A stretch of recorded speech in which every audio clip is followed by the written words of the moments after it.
une production du Studio SF. Bienvenue au Sans Filtre, le podcast où on parle de ce qu'on veut avec nos invités. That's it, je suis PH Quentin avec moi, Doom Plante. Un honneur de recevoir. Hey, cette semaine, tout un honneur de recevoir l'homme le plus en forme de la planète, Jeffrey Adler, the fittest man on earth, qui vient de gagner les CrossFit Games, qui est la plus relevée, la compétition la plus relevée de CrossFit. Puis une compétition finalement qui met qui teste finalement toutes les aptitudes physiques de l'être humain, là, dans le fond d'un effort de force, de soulever des charges d'haltérophilie à des 5 km de course. 5 km de course, 40 minutes de vélo.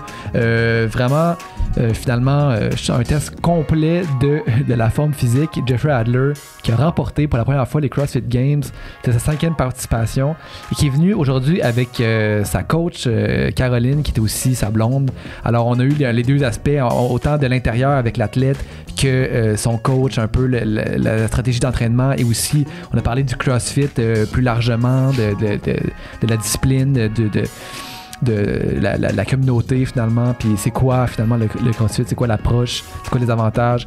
Moi, je suis un crossfitter, j'en fais un petit peu moins cette temps-ci, j'en ai fait longtemps, puis c'est vraiment une discipline que je respecte puis que j'aime, puis c'est un bel univers, le CrossFit.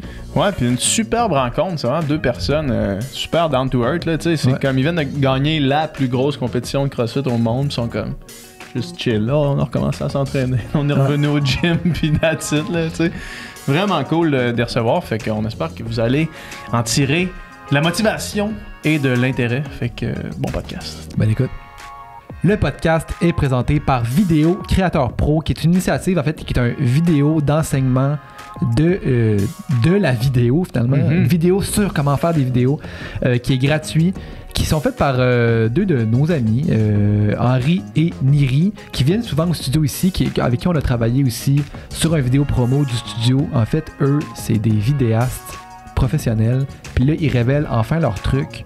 On sait aujourd'hui, la vidéo, c'est hyper important que vous soyez créateur de contenu, vous ayez une business, ou que peu importe ce que vous faites,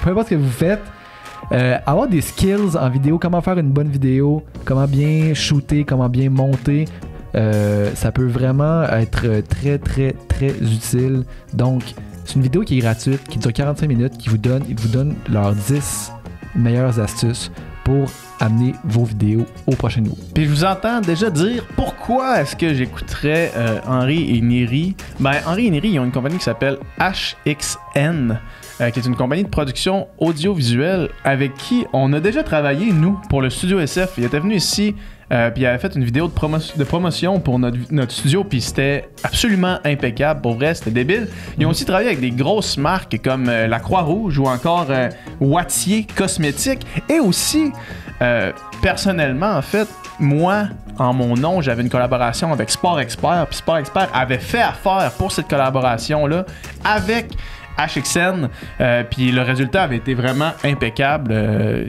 Ça avait été un super projet. Donc, c'est vraiment des pros.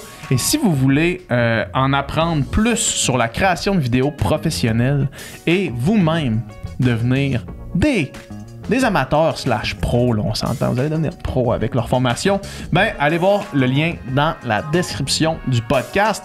Merci beaucoup aux boys de nous encourager. Merci à vous d'encourager les boys qui nous encouragent. Ça fait du 360, fait que bon podcast. Le podcast de cette semaine est présenté par Manscaped. Manscaped, vous les connaissez, c'est des produits parfaits pour l'entretien de la pilosité, de la peau, des cheveux. Ça fait partie de la pilosité aussi. C'est nos produits préférés. Et là, le Beard Edger ici, qui est leur nouveau clipper en fait pour la barbe. Pourquoi je vais vous parler de ça spécialement aujourd'hui? C'est parce que si vous me regardez sur YouTube en ce moment, j'ai une moustache, ok? Oh. Puis comment je l'ai fait? C'est avec le Beard Edger parce qu'il y a 20 longueur que vous pouvez choisir. Fait que moi, je veux pas être sur la cuirette, ses joues sur le menton, mais en même temps, j'ai pas beaucoup de poils, ses joues sur le menton. Fait que je veux pas qu'il soit plus long que la moustache. Fait que ce que j'ai fait, je me suis mis les joues, le menton, puis le triangle ici à 3. Je me suis mis la stache à 6. Puis ça fait le look que vous voyez maintenant, qui est pas encore parfait parce que je devrais continuer à le modifier. On n'est pas loin de la mais perfection. qui est quand même incroyable. Fait que ça, c'est le nouveau kit, en fait, le kit de barbe. Dom, tu peux peut-être m'en parler un petit peu plus Ben davantage. oui, parce que c'est pas juste, on n'a pas juste le clipper avec ça, on a tout un kit incroyable pour avoir la pilosité parfaite, puis une barbe en santé, une peau incroyable là-dedans. Fait qu'il y a 6 étapes. On peut y aller, là. Premièrement, Genre, allons-y pour elle. Premièrement, il y a un shampoing pour la barbe qui sent vraiment bon. Moi, je Ouais. l'utilise tout le temps dans la douche. En fait, je me shampoing la barbe. Après ça, un petit peigne. Je vais le sortir. Oh, oui, peigne. Oh, oui. Petit peigne. On se peigne pour qu'elle soit bien lisse, Contenu bien, audio incroyable. bien droite. Après ça, on peut trimer. Après ça, on se finit avec un petit ciseau qui va vraiment super bien aussi. Une petite brosse. On brosse ça. Puis après ça, on a une huile à barbe incroyable. Avoir une barbe luisante et en santé, bien nourrie. Donc avec ça, là, vous allez avoir une barbe pour les gouverner tous. Fait que si vous voulez tester cette barbe-là pour les gouverner tous et tous les autres produits chez Manscaped, utilisez notre code promo parce que ça, premièrement, vous sauvez 20% de rabais plus le shipping gratuit, mais aussi ça leur indique que vous venez de notre podcast, ça nous aide nous, ça les aide eux, ça vous aide vous, ça aide tout le monde gagne. Fait que utilisez le code sans filtre pour 20% de rabais et le shipping gratuit, puis merci Manscaped.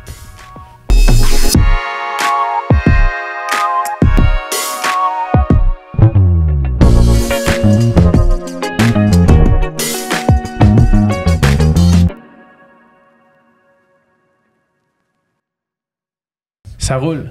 Merci d'être là. Merci de nous avoir invités. Yes. Bien sûr. On parlait juste avant, on va juste continuer la conversation qu'on a dans le fond, juste avant qu'on enregistre. Vous disiez que là, c'est le retour à l'entraînement après les games. Ça fait que 3 semaines de vacances. Qu'est-ce qui s'est passé pendant 3 semaines de vacances? Comment qu'on décroche de ça? Ouais, ben on avait beaucoup de rattrapage à faire parce que pendant la saison, surtout pendant l'été, moi je fais rien d'autre que m'entraîner puis dormir. Ouais. Fait qu'on a fait du rattrapage un petit peu avec le gym, à la maison, des trucs qu'on avait à faire. On a fait beaucoup de médias aussi pendant les 2 premières semaines. Fait qu'on en a profité pour faire le maximum de médias possible. Puis à un moment donné, on était comme bon ben là, on est un petit peu tanné. Fait que on a décidé de partir. On est parti quelques jours dans Charlevoix. Là. Yes, pour décrocher autant mentalement que physiquement. Parce que j'imagine que la recharge mentale est aussi importante que la recharge physique, sinon plus. Là. Ben pour moi, cette année, ça n'a pas été tant mental que ça, ben honnêtement. Là, je pense que l'année passée, ça a été pire. Ça dépend de l'été que je vis. T'sais. Cet été, honnêtement, il n'a pas fait si chaud que ça. Il a fait humide, mais il n'a pas fait si chaud que ça comparé à l'année passée. Fait que j'ai eu moins de difficultés à m'entraîner les 6 à 8 semaines avant les games. Fait que quand j'arrive aux games, ben je suis pas autant détruit, fait que j'ai pas autant à récupérer après. Parce que normalement, comme après les games, je suis juste genre j'ai plus envie de m'entraîner, j'ai pas envie de bouger, j'ai pas envie de rien. Je suis complètement off, tu sais. Puis là, cette année, j'étais genre après une semaine, tu sais, je pourrais repartir puis j'étais correct, tu sais. Mais physiquement, j'avais besoin de plus de temps cette année. Ouais. Parce que ça va être tellement demandant. Tu sais, quand on savait qu'on allait te recevoir, j'ai regardé tous les tests là, dans le fond aux games, puis à chaque fois j'étais comme ça n'a pas de bon sens même qu'ils fassent ça comme c'est genre 5 jours dans le fond 4 jours 4 jours, c'est encore pire, à 3 tests par jour, puis ça va tellement être taxant physiquement.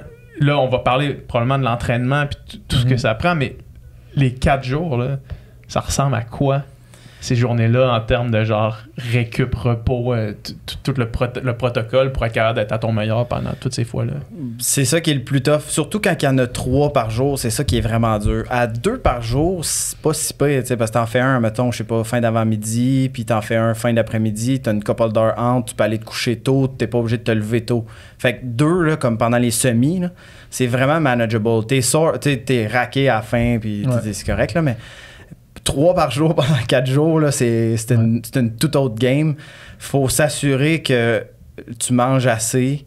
Faut trouver une façon de, entre les workouts, de pouvoir relaxer puis comme tout redescendre pour pouvoir remonter une 2e fois, puis tout le refaire pour remonter une 3e fois. Puis le soir, en arrivant à la maison, tu manges jusqu'à temps que tu sois plus capable de rentrer la fourchette dans ta bouche, puis après ça, tu vas te coucher. C'est à peu près ça que c'est. C'est ça, le manger, ça rend malade quasiment. Quasiment. Là, c'est ça qui est, honnêtement, moi, je trouve le plus tough rendu au dimanche, là, c'est la bouffe, elle veut juste plus rentrer. c'est faut que tu tellement manges le tough. plus possible. Le plus que tu es capable, ouais. parce que même si je me force en compétition, mon appétit elle diminue beaucoup. Ouais. Fait que je mange déjà pas assez parce que mon appétit est trop basse. Fait qu'il faut que je force feed par-dessus. Puis c'est ça qui est vraiment tough. Puis je suis même pas proche de ce que je mange normalement. Là. Puis il faut que je force feed. Fait que c'est ça qui est quand même tough. Là. Je voudrais tout boire, moi, pendant les games.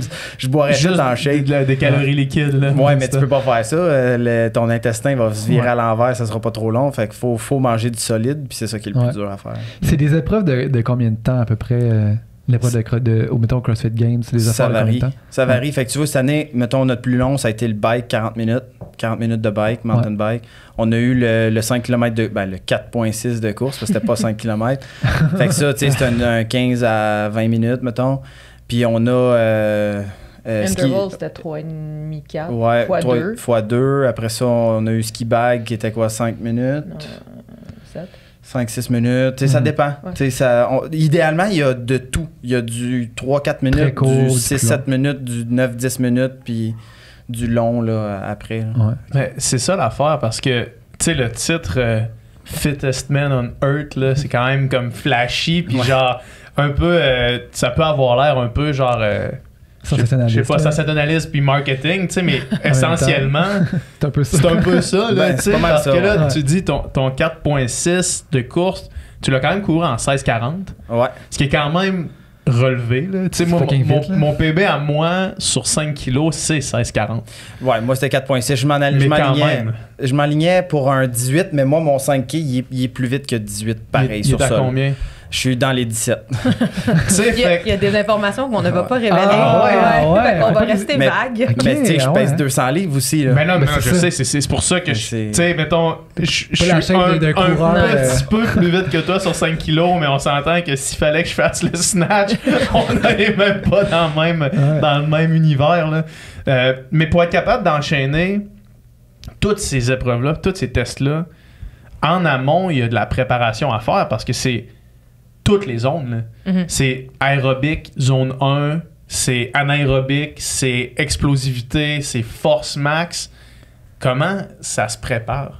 Moi, c'est ça ma question. Comment on réussit à toutes mettre les pièces du puzzle ensemble? Parce que tu sais jamais qu'est-ce que ça va être. Tu sais, nous autres, on a fait la compétition de natation, puis tu t'entraînes pour une épreuve, tu t'entraînes pour le 100 libre, tu le sais que telle journée, tu vas faire un 100 libre, tu sais, puis tu te poses pas de questions, tu t'entraînes pour ça, tout ton plan est fait par rapport à ça.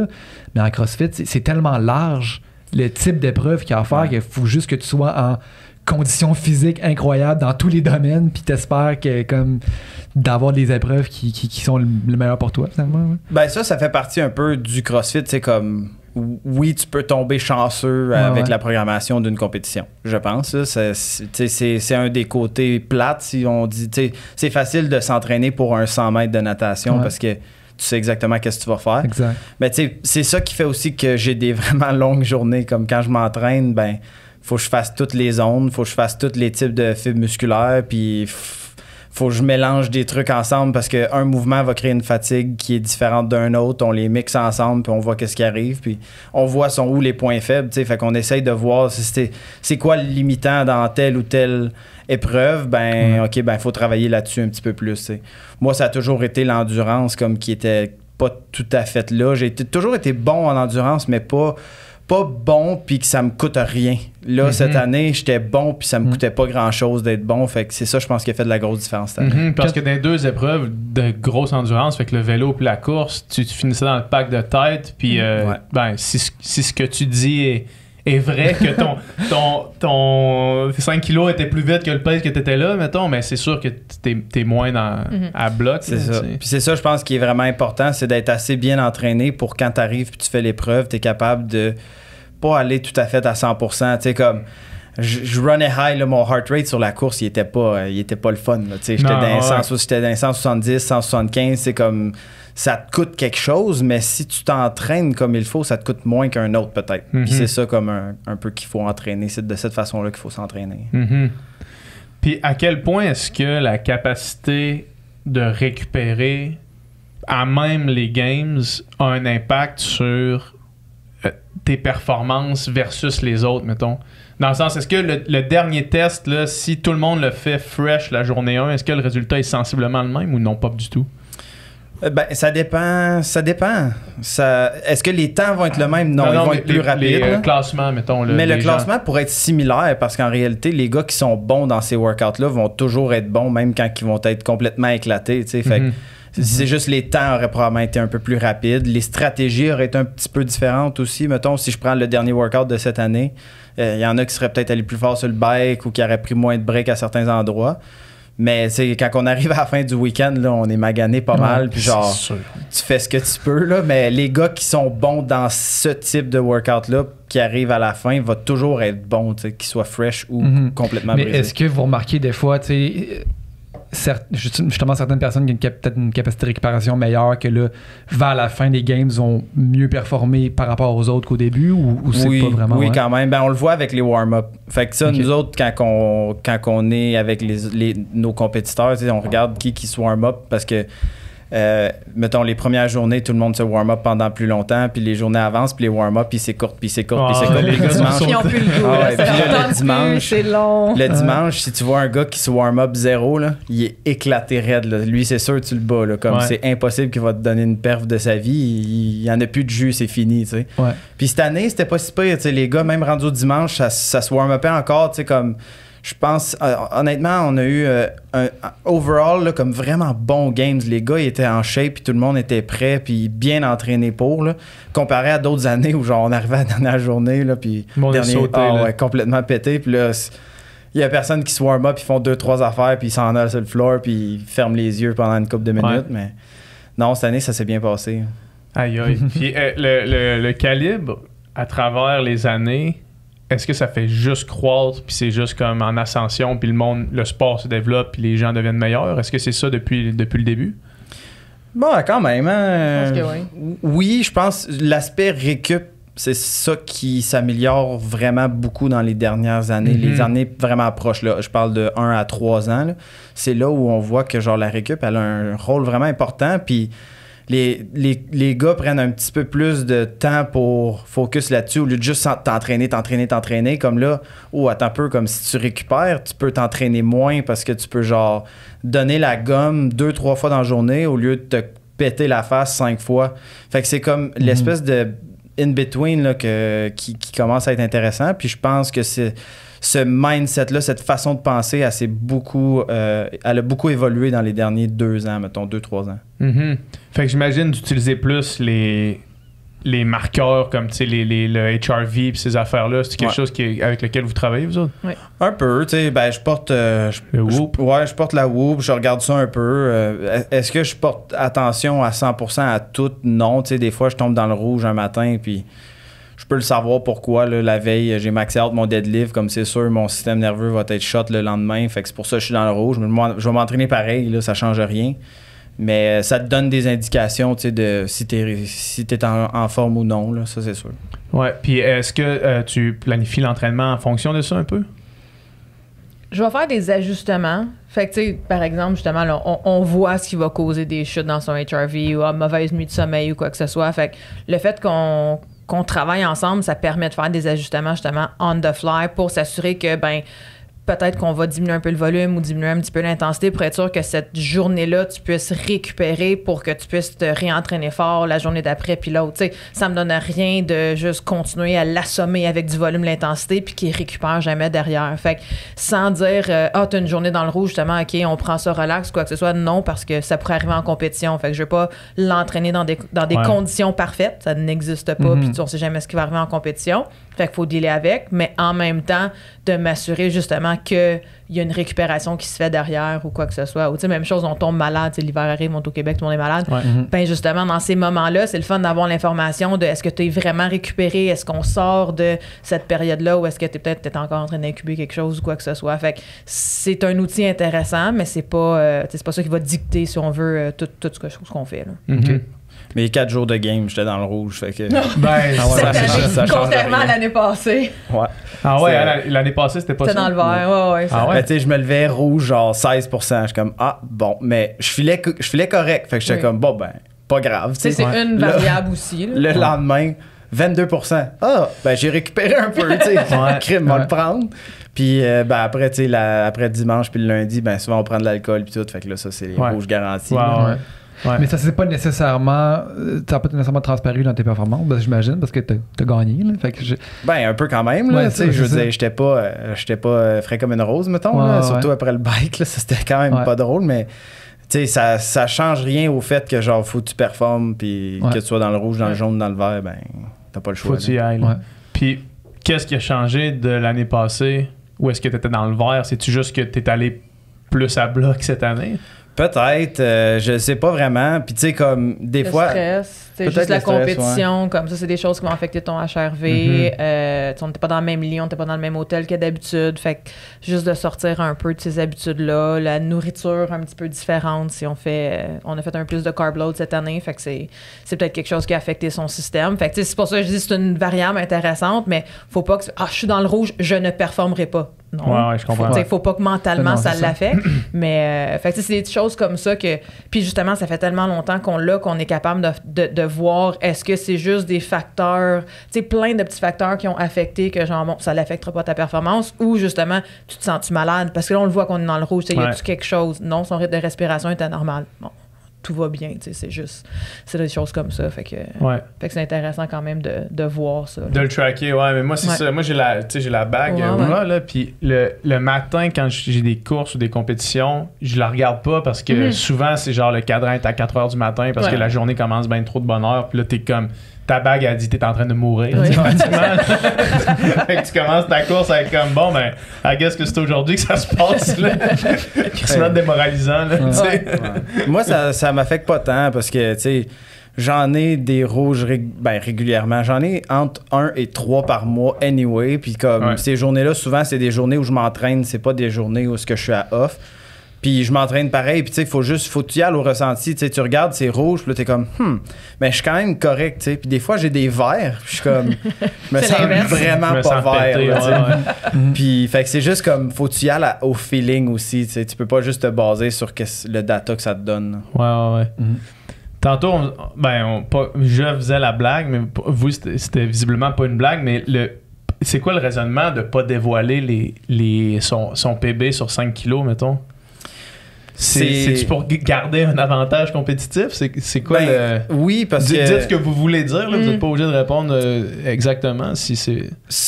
de toute façon, des personal best, c'est pas vraiment... C'est pas relevant pour les autres parce que t'es capable de le faire ou t'es pas capable de le faire. Sauf que pour certains trucs, j'aime mieux le garder pour moi puis garder la surprise sur le floor. Tu sais, comme les gens, ils s'attendaient pas à quel point j'allais courir vite sur le 5K. Puis moi je le savais, là, puis je savais quel temps que j'allais sortir, là. Puis c'est juste surprenant pour tout le monde. C'est comme, oh shit, Jeff, il court vite de même, comme on l'a pas vu venir. Comprends. Là, j'ai un petit peu comme, ils vont le savoir la prochaine fois. Comme, là, tu pourras pas je pourrais pas le cacher, mais là, tu sais, si mon PR, aujourd'hui, il est à 18,30, puis l'année prochaine, il est à 17,45, ben, ça va être encore plus violent, là, la surprise. Je comprends. Fait que c'est juste de pas donner... trop d'informations. Là. Je partage pas mes PB ben, là, mais tu sais, après, je pense que les seuls que je partage vraiment, c'est les lifts. Parce que ça, c'est très genre, t'es capable ou t'es pas capable. C'est ça, comme si tu veux essayer tu peux pas t'améliorer nécessairement à ça. Il y a rien que tu peux faire. Ben, tu peux t'améliorer, mais tu peux pas, mettons, essayer de faire moi, faut que je m'améliore à ça parce que lui est à... Fait que, mais c'est ça, j'essaie de garder ça. Tu sais, c'est pareil comme les VO2 tests, comme moi j'ai mes VO2 tests pour toutes. Fait que je sais exactement genre c'est quoi mes heart rate pour chaque zone. Je sais fait c'est juste des choses que c'est un avantage pour moi que je suis pas prêt à partager pour les autres. Puis j'imagine que tu sais dans l'entraînement aussi, puis c'est de trouver un équilibre entre toutes les différents types de disciplines puis d'entraînement, parce que tu sais j'imagine que tu pourrais probablement améliorer encore ta course, mais peut-être que ça te coûterait quelque chose, tu sais, dans le sens que, tu sais, si tu perdais du poids, probablement tu courrais plus vite, mais probablement tu lifterais moins aussi. Fait que là, c'est de trouver la parfaite balance, peut-être, entre toutes ces affaires-là, justement. Fait que...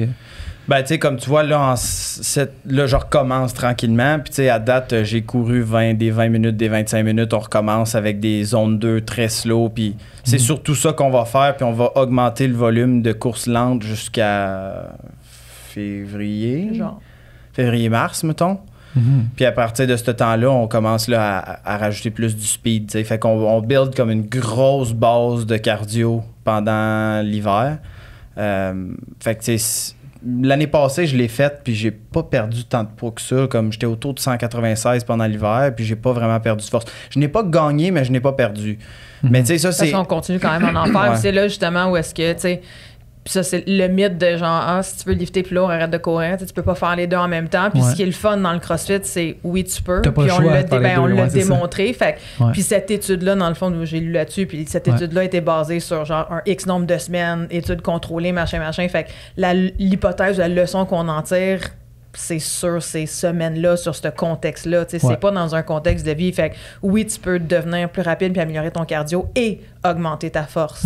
Et être plus puissant et tout le reste. Fait que c'est ça qui est intéressant avec le CrossFit. Fait que c'est sûr qu'il y a des bases puis il y a des choses qu'on veut travailler en off-season versus off-season, mais de quand même s'assurer qu'on touche à tout pour justement être prêt, ça c'est toujours le fait. On met rien de côté. On va passer un peu plus de temps sur certains aspects, mais on met jamais rien de côté.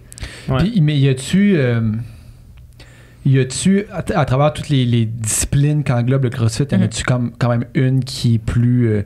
par exemple, l'haltéro, est-ce que vous pouvez y passer plus de temps? C'est comme la chose la plus centrale ou importante ou même pas vraiment? Ça dépend des personnes. Tu sais, comme moi, j'ai toujours été relativement fort.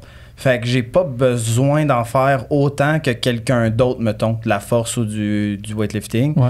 Puis là, tu vois, cette année, j'ai concentré mes efforts sur du cardio, puis ça a été vraiment payant. Ben oui. Fait que, tu sais, ça dépend qui que t'es, puis comment, qu'est-ce que t'as besoin de faire. Tu sais, si quelqu'un a déjà plein de cardio, ben c'est sûr qu'il va en faire un peu moins, puis il va essayer de faire plus de force, plus d'haltéro. Moi, je pense que ça, c'est plus dur à faire que d'aller chercher du cardio. The other way around, c'est plus facile, mais ça dépend qui que t'es, puis après ça, tu décides où tu mets ton temps, ou tu sais, ça dépend de tes objectifs. Si on parle de quelqu'un qui compétitionne pas, mettons, ben c'est quoi tu veux? Tu veux-tu prendre du poids puis être fort? Tu veux-tu faire plus de... Tu sais, comme ça dépend vraiment des objectifs des gens. Mais au niveau compétitif, dans le fond, c'est tout le temps de travailler ses faiblesses, finalement. Exact, ouais. Fait que si t'es moins bon à la course, ben je te suggère de courir. Puis si t'es moins fort que les autres, ben c'est sûr que tu vas perdre des points là. Fait qu'il faut que tu ailles chercher le maximum que t'es capable. Mais le CrossFit étant... Le tip of the pyramid, c'est le sport. Dans la méthodologie de CrossFit, c'est quand même, il y a une base, c'est ton conditionnement métabolique. T'sais, sur les 12 tests, il y en a eu un, sa force. Il y en a eu 2 autres qui étaient pesants. OK, mais le reste, ça teste justement ta capacité cardio-respiratoire. C'est ça que ça check. Fait que, ça teste ton VO2 beaucoup. Là. Oui, c'est de la haute intensité. Fait que oui, ça vaut la peine de... Si c'est une de tes faiblesses, mais même chose, ça peut pas être au détriment des autres, ça peut pas être au détriment de ta capacité cardio-respiratoire, qui est la base de tout le reste. Si t'es pas capable de respirer, ça marche pas. Là. Il y avait quand même dans l'épreuve, le test du 5 kilos, il y avait... j'ai oublié le nom de l'athlète russe qui s'est blessé à l'avant-dernière journée, là. Mais quand on le mettrait en contraste avec toi, qui était comme avec ta strap, ta montre, puis qui avait l'air de rester comme en contrôle de toi-même, il y avait lui à côté qui avait pas de strap, pas de montre, juste comme au feeling, puis qui a fini finalement, je pense, juste derrière toi. Ouais, pas loin. À bloc, là, dans le dernière allée. On dirait qu'il y avait là deux philosophies, deux approches du sport. Est-ce que je me trompe? Lui, il avait l'air de juste comme y aller au feeling carrément, là, tu sais. Ben, c'est un athlète qui a prouvé dans les dernières années que sur des monos, là, fait que sur de la course, du bike, des trucs de même, il est vraiment, vraiment bon. Surprenamment bon pour un athlète de cette taille-là, là, parce qu'il est grand, tu sais. Il fait 6 pieds, 225, 230 livres, là. Fait que, tu sais, quand tu te connais, t'es pas obligé de l'avoir, ta montre. Tu sais, moi, je l'avais parce que je gardais mon heart rate en check, puis je savais que j'étais pas obligé d'aller passer une certaine zone, tu sais. Puis que si je passais cette zone-là, c'était une décision que je prenais qui me coûtait quelque chose, tu sais. Lui, il est allé au feeling parce qu'il est allé au feeling. Après, lui, je pense que c'était une position qui l'intéressait plus que d'autres choses. Clairement, ça lui a coûté quelque chose, là. À la fin, ça payait fort. Tu sais, il y en a d'autres athlètes qui étaient dans les 4-5 premiers tout le long avec moi que ça le drop solide à la fin. Puis tu sais, c'est ça le risque que je parle. Tu sais, fait que si tu vas au-delà de tes capacités, puis sur des épreuves de même, c'est vraiment facile d'y aller. ben, un coup, t'as redliné, là, tu peux plus revenir, là, c'est terminé. Ouais, c'est faut que ça. tu marches, t'as pas le choix. Fait que c'est un peu ça moi, c'est pour ça que j'avais ma montre puis ma strap. Puis ils nous ont permis aussi de les utiliser. Je sais que dans le passé, c'est pas des toujours fois, ils nous permis. disaient Ah ouais, hein? non, pas de montre pour pas avoir de GPS, pour pas qu'on sache la distance. C'est comme, je pense que c'est en Californie en 2020, le loop. Ouais. Fait qu'ils nous ont fait faire une loop, puis quand on est arrivé en bas, on le savait pas, on pensait que c'était fini, puis ils nous ont renvoyé en sens inverse. Là. OK. Ouais, ça, c'était ça, super. c'était violent, ça. T'en fais deux, tu sais. Ouais. Oui, mais Mais- c'est pour ça qu'ils nous avaient dit pas de montre parce qu'ils voulaient pas qu'on sache la distance qu'on avait parcourue. Ah ouais. Je hein? pense que c'était pour ça. Mais ça c'était violent comme workout. Là. Ça, c'était pas drôle. Mais ils voulaient pas vous le dire avant. Ils nous ont Ou c'était jamais dit genre la juste distance. mal organisé. La stratégie, Non, c'était pas vous le dire. La le preuve, gros, c'est pas comment la tu cours. grosse surprise, c'était ça, comme il y avait ça dans leur poche, dans le fond, en arrière, de faire un spectacle un peu de quand les gens vont arriver au finish line, c'est pas le finish line, c'est la moitié de retournes au l'event, tu revires de bord. Puis les Mais- premiers à être arrivés, ils ont fait comme attends, t'es sérieux, puis t'es vois courir comme ça. Ouais. Puis non, il a fallu qu'ils refassent tout. Fait que Mettons, pour toi, tu ceux vois la que- finish line, là, il reste 200 mètres, tu sprintes. oui, moi, ben c'est ça que oui, j'ai fait. c'est ça T'arrives qu'il a en fait. bas, Puis t'es sauté, ben raide, là. Ben, j'étais troisième, puis j'avais le quatrième juste en arrière de moi. Fait que j'ai sprinté pour me rendre à la finish. Puis là, il me dit non, t'en reviens. Moi, j'étais Ok. cuit. Là. t'es arrivé Puis l'autre quatrième, gars, tu il m'a sais. dépassé. Ça a pas pris longtemps. C'est débile, ça, on Aïe, dirait. C'est aïe. comme, c'est quoi le. Ben, C'est quoi tu sais, l'objectif? Tu sais, c'est juste. Ça dépend de qui t'es. Si tu regardes, c'était un show. C'est ça. Et que- Ouais, mais ce qu'ils veulent. Mais si tu le fais, c'est ordinaire. Mais pour tester Le le, message fitness, qu'il c'est envoie, un, c'est oui, c'est genre- un moitié-moitié. Parce que justement, à quelqu'un qui sait qu'il arrive à la fin, tu vas ouvrir les valves, Oui, puis c'est tu te ça. vides, puis let's go. Fait que pour un event où est-ce que tu dis oui, j'essaie de tester le fitness, On moitié-moitié, dirait que le parce message que. t'envoie, c'est forcez plus jamais au max dans n'importe quelle épreuve, dans le fond. Ben, Tu sais, parce encore que là, s'ils qu'il y gardent a- tout le temps cette carte-là qu'ils peuvent tout le temps Oui, sortir, non, c'est comme là, je vais les- jamais me rendre au bout, Ouais, ouais. esti, là, tu sais. les Je vais jamais athlètes me ils ont mettre à été 100%. très appréhensifs là, après de justement comme à chaque fois c'est on court 4 points, tu sais c'est un 5K, t'es sûr comme on est, puis tout le monde le dit, puis il essaie justement de rassurer tout le monde, mais en même temps le CrossFit essaie aussi de tester ta résilience mentale. Fait que pour certaines personnes, tu sais par exemple lui il est arrivé, il était 3e, fallait qu'il reparte, ben l'autre compétiteur en arrière lui peut se dire ok il m'en tu sais là je sais que j'ai toute cette opportunité là, est-ce que je la prends pas, je suis où physiquement là-dedans. Puis il y a des athlètes qui ont réussi, surtout du côté féminin, à se passer des gens là, qui sont partis d'une 5e à une 3e place ou une 2e place parce que justement des picked them off, puis comme ça les a motivés. Fait que tu sais, c'est un 50-50 sur est-ce que tu approuves ou tu n'approuves pas la tactique, là, mais puis non, je pense pas qu'ils vont le refaire. Ouais. mais Moi, je suis vraiment pas down. mais c'est pour ça aussi qu'ils voulaient pas avoir de monde, parce que pour ceux qui en auraient eu ou qui en avaient pas, ça aurait été un petit peu injuste, puis oui, là, t'aurais pu calculer, puis c'est comme aller chercher plus d'informations. Fait que. Mhm.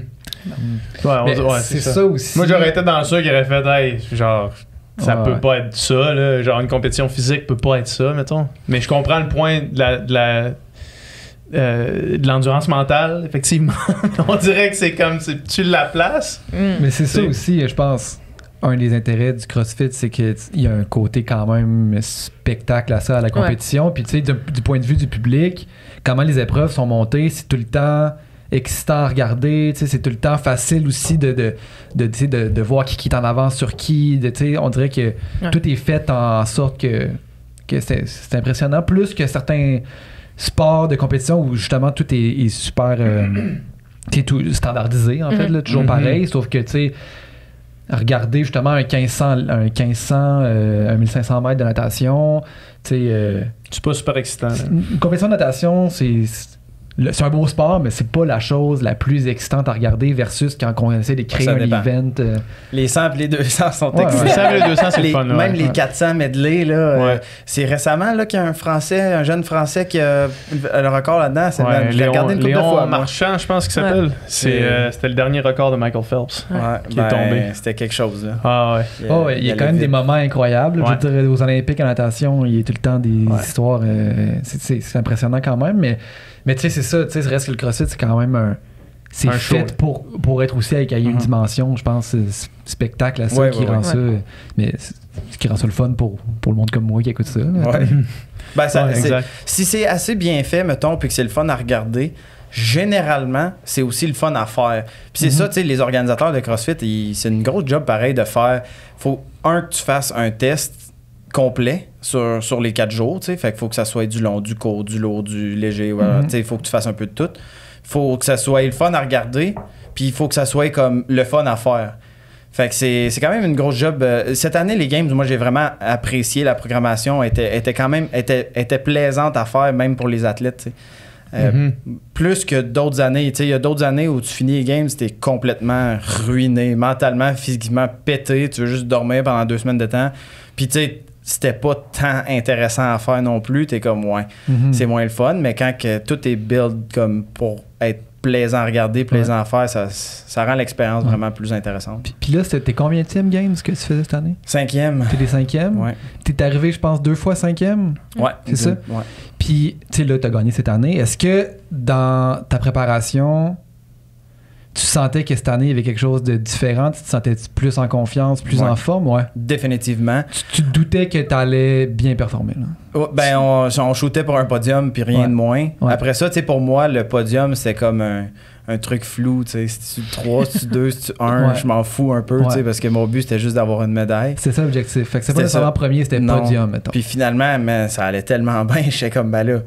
Tu sais, c'est drôle parce que le week-end, il a tellement parti d'une façon, genre, pour moi, c'était quand même ordinaire, là. J'étais genre même pas dans le top 10 pour la première journée, je pense. OK. Hein? À la fin de la première journée. À la fin de la première journée, j'étais pas dans le top 10. Ou tout juste, là. Ouais. C'était ordinaire, mon affaire. Puis là, vendredi, grimpe un peu. Puis là, le leader, il avait plus que 100 points d'avance. Moi, vendredi soir, j'étais comme, bon, ben, on se bat pour 3 puis 2. Tu sais, comme, faut se rendre à 3 puis 2 parce que 1, on réussira jamais à le rattraper. Mais ça, c'est le genre d'affaire. Jeff, il vocalise un peu ce qu'il pense, là. Mais c'est pas. Tu sais, comme, t'as dit ça, mais en même temps, c'était sérieux, mais c'était pas sérieux. On était à moitié du week-end, il restait 6 tests. Tu sais, comme, statistiquement, c'était encore faisable, mais la première chose qui a passé, c'était genre, C'est fait. voilà. Ouais, c'est ça. T'es Ben, comme- tu sais, faut que tu regardes ça objectivement. T'as une personne qui est déjà 100 points d'avance, qui te laisse pas tant de points que ça sur la table. Il a pas laissé de points sur la table pendant la moitié des games. C'était comme, ben, s'il fait la même chose sur la deuxième moitié, même si je finis premier tout le long puis qu'il finit deuxième tout le long, j'y arrive pas, tu sais. Ça marchera pas. Fait que c'est un petit peu ça, moi, les calculs que je faisais dans ma tête. J'étais comme, bon, ben, gars, ben, moi, il faut que je continue à pousser parce que là, sinon, on finira pas 3 puis 2 non plus, tu sais. Fait que, on allait pour 3 puis 2. Puis finalement, ben, moi, j'ai grimpé jusqu'à la fin. Fait que, tu sais, ça a été comme un parcours plaisant parce que tu pars un petit peu derrière puis tu finis devant. Ça fait plus intéressant que partir devant puis finir derrière, mettons, là. Ouais, on m'a souvent dit que, puis moi je l'ai jamais expérimenté pour moi-même, j'ai fait 4 marathons dans ma vie, puis on m'a souvent dit que c'était plus le fun de dépasser le monde à la fin que se faire dépasser à la fin. Moi je l'ai jamais vraiment su, mais effectivement qu'apparemment que ça doit être plus le fun de faire ça là, dans ce sens-là. Là. Ouais, parce que c'est souvent, ben, dans les deux cas, c'est la même chose. Ça veut dire qu'à la fin, t'es plus fatigué. T'es mentalement, ça te fait chier un peu d'être là parce que ça va pas bien. Puis là, tu te fais dépasser en plus. C'est comme, tu sais, ça s'empile. Puis mentalement, c'est dur à prendre. C'est clair. Puis ça doit être d'autant plus motivant quand tu sais, parce que là, une des dernières épreuves, je pense que c'était vraiment la force. Là, fait que le snatch, puis le clean and jerk. Ouais, c'est ça. Puis ça s'en venait. Puis tu devais savoir que là-dessus, t'avais des bonnes cartouches encore. Je pense que c'est là que t'as pris le lead. Non, c'est le lendemain. Le lendemain, ça, c'était ok. le test 9. Ça, c'était samedi soir. Fait que, tu sais, moi, samedi, c'était la course. Après ça, on avait le petit sprint avec le rameur, les burpees par-dessus les boîtes, là, les 2 intervalles. Puis le soir, c'était le lift. Le lift, j'ai toujours vraiment confiance dans mes lifts. Sauf cette année. Hein? Fait que j'ai eu des petits bobos pendant l'année qui m'ont pas permis de faire de clean and jerk pantoute. Comme je n'ai pas fait du tout. Je pense que j'en ai pas fait de l'été. Puis la fois que je l'ai fait, je me suis refait mal. Fait que j'ai arrêté d'en faire. Fait que quand c'était vraiment le fun. Ouais, quand ce workout-là il a été annoncé, j'étais comme merde. Mais le format. Ouais. En plus du format. Parce on que avait juste 2 essais. C'est 2 essais. 20 secondes. 2 essais. T'as 20 secondes pour le lever. Puis après ça, il y a le clean and jerk, même chose. Ouais, c'est ça. T'accumulais le meilleur des 2 essais. Exact, le total des 2. Tu le builds ou bien tu choisis un poids puis tu choisis un poids puis tu rouvres. Okay.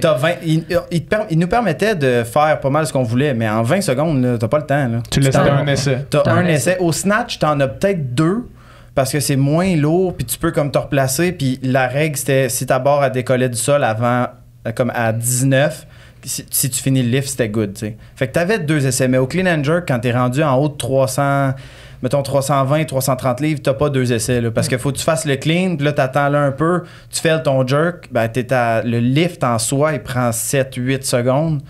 T'as pas le temps là, de te remettre dedans, là. Puis, comment tu sais, parce que tu sais, ça, tu connais évidemment ton max, là, tu sais, tu connais tes capacités dans Mais ce il va lift-là. être flou étant donné que t'en as pas fait Mais- une fois de la saison. Mon max de clean and jerk qui date de 2019. Ben, mes 2 max, ils datent de 2019. J'ai jamais refait plus lourd que ça avec les années. OK.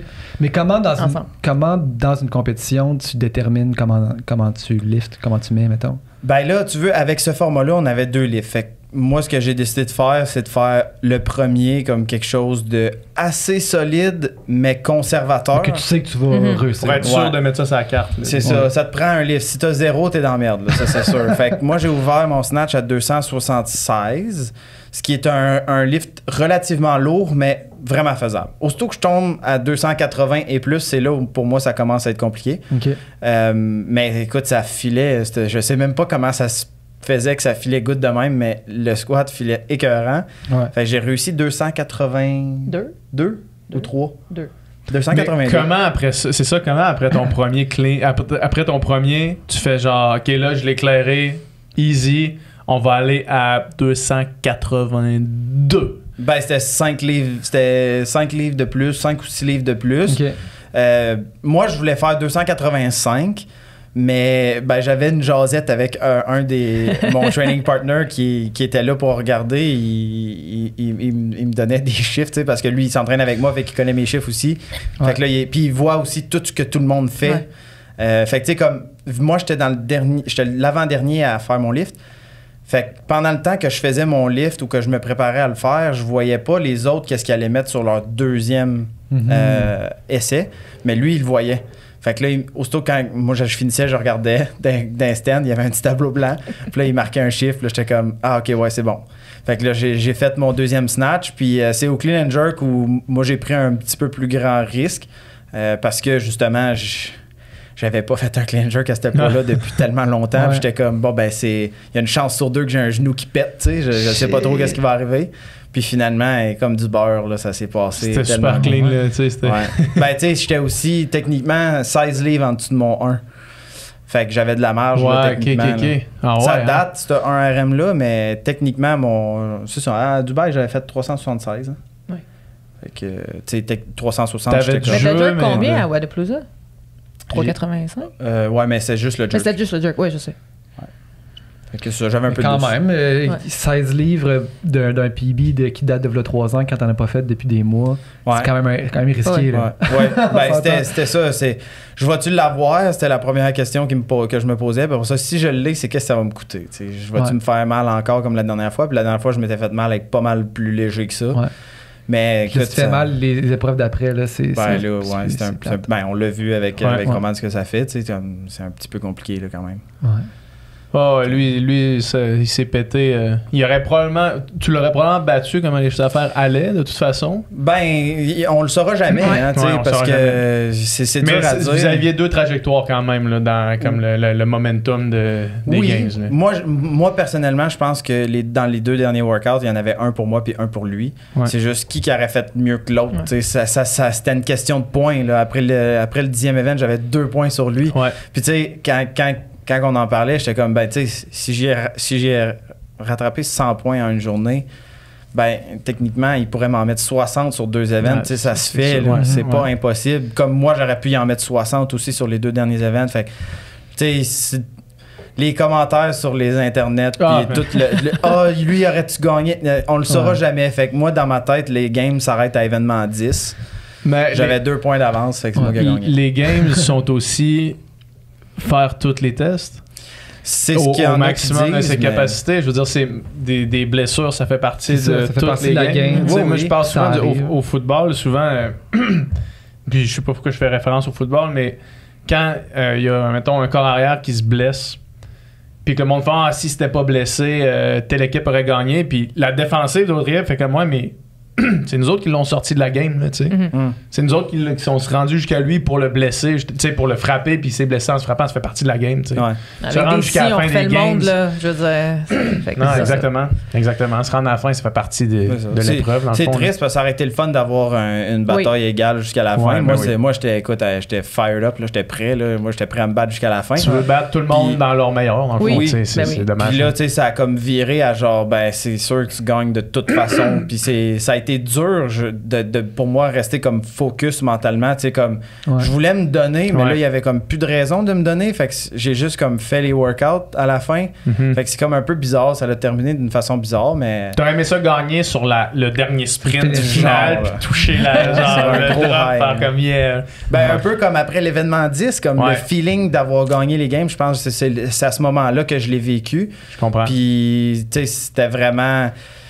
C'est pour ça que moi, je dis, techniquement, mes games se sont arrêtés à l'événement 10. Puis je pense que c'est fair de dire ça. Tu sais, je veux dire, oui, les blessures, ça fait partie de la game, mais si tu enlèves la blessure, ben à événement 10, ça s'est terminé là. Puis c'était le même classement, il n'y avait rien qui changeait. Exact.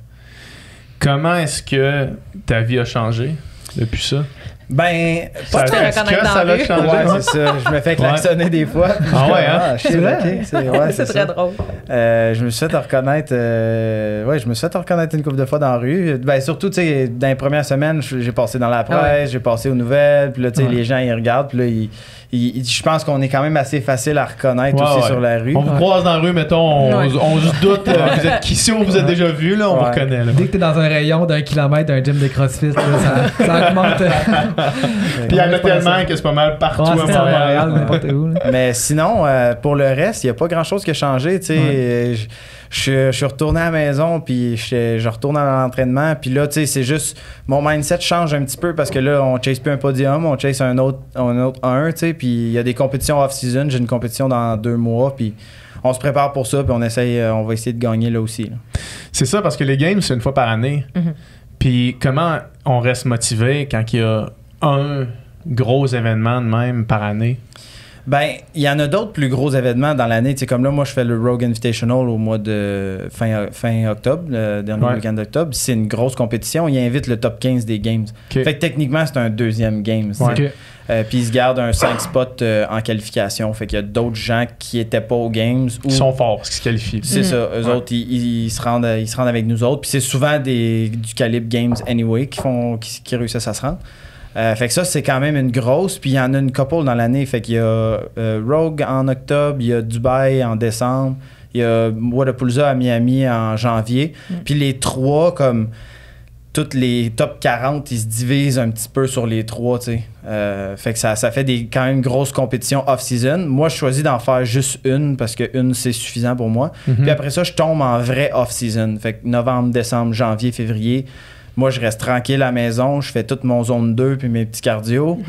Puis c'est là où, genre, le gros du travail pour l'année se passe pour être prête pour l'été. Puis là, à l'été, c'est là où l'intensité devient un petit peu, genre, épeurante, si on veut. Puis après ça, tu vas aux games. Fait que, tu sais, il faut vraiment que tu fasses les bonnes courbes au travail de l'année. Parce que si tu restes sur un high toute l'année, c'est sûr que tu n'es pas capable de rester motivé pour plus que 2 ans. Tu vas faire une petite dépresse puis tu vas skipper une année. Fait que quand c'est le temps de prendre off-season, là, c'est vraiment important de le faire. 1 an, moi, je trouve ça pas super si on se compare aux Olympiques. Là. Ben, c'est ça. 4 ans, c'est tough. 4 ans, ça doit être tellement long. Faut que tu prennes 2 ans off, c'est long. Puis c'est ça. Fait qu'1 an, c'est ça. Ça permet d'avoir comme du bon on, du bon off, de répartir, de resetter tes objectifs, de faire tout ce travail-là de fond, dans le fond. Puis fait que moi, je trouve que c'est un time frame intéressant. Là. Puis est-ce que la carrière d'athlète professionnel, c'est quelque chose qui se planifie sur le long terme?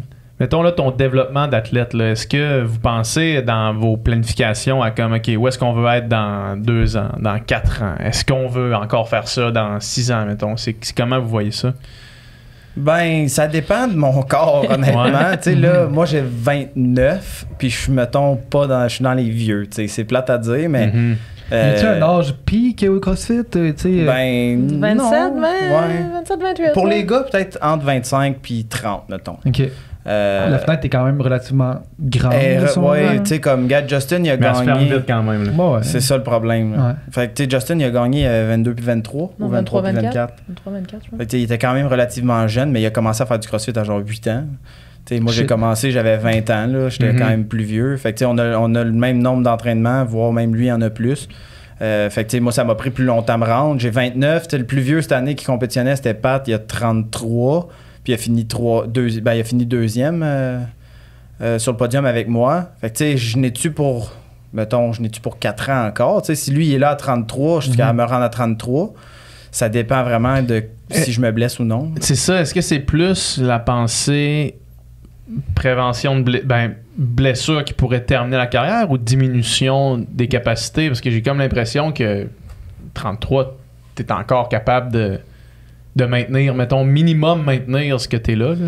Je pense que ça commence à être un réel challenge parce que là, t'as 33 puis tu te bats contre des 21-22 qui ont 10 ans de moins que toi. Là, là, la récupération, elle rentre en ligne de compte sérieusement parce que si tu manques ta shot, c'est sûr que tu t'offres pas, tu sais. Après, ça dépend des blessures. Il y en a des blessures où, tu sais, comme Willie George, il s'est déchiré le labrum dans une épaule. Ça a pris 1 an, il est revenu, puis il est revenu top shape, tu sais. Ça dépend c'est quoi la blessure. Ça dépend après si la blessure, mentalement, elle te sort de la compétition. Puis là, t'as juste plus envie, tu sais. Le monde compétitif, c'est tough. Si t'arrêtes, moi, je sais personnellement, moi, si j'arrête, je serais pas capable de revenir. Comme, faut que tu sois commit à 100%, faut que tu sois in au complet, là. Tu peux pas juste le faire à moitié. Fait que c'est tant qu'à être dedans, on va le toffer le plus longtemps qu'on est capable. Puis quand le jour où est-ce que je vais me dire genre hey, ça me tente plus, ben moi je vais pas pousser plus loin que ça, je vais m'arrêter, tu sais, je vais pas pousser plus loin que ça, c'est sûr. Puis les blessures de ce que moi je comprends du CrossFit, c'est quelque chose qui est quand même fréquent. Ben, tout athlète professionnel va avoir des blessures. Là. Ça si dépend tu regardes tous les gars dans la NHL, dans la NFL, basket, peu importe, je veux dire. Avec les Canadiens, on est gâtés. Ça, c'est que ça reste c'est des sports de contact quand même, ce qui peut expliquer la plupart des blessures, là, tu sais. Là, alors que c'est pas vraiment un sport de contact. Course à pied. Mais oui, c'est ça. Mais c'est ça. Fait que même si on regarde là, dans tous les Olympiens, là, ces gens-là sont suivis par des équipes de physio, de stéo, de chiro, de masso. La récupération est tellement importante parce que tu utilises ton corps pour ça. C'est des heures et des heures. Tu sais, ton cerveau, les gens qui vont travailler 9 à 5, ben, tu utilises ton cerveau de 9 à 5. Plus tu rentres à la maison, puis tu continues d'utiliser ton cerveau, mais on voit pas ce que ça fait.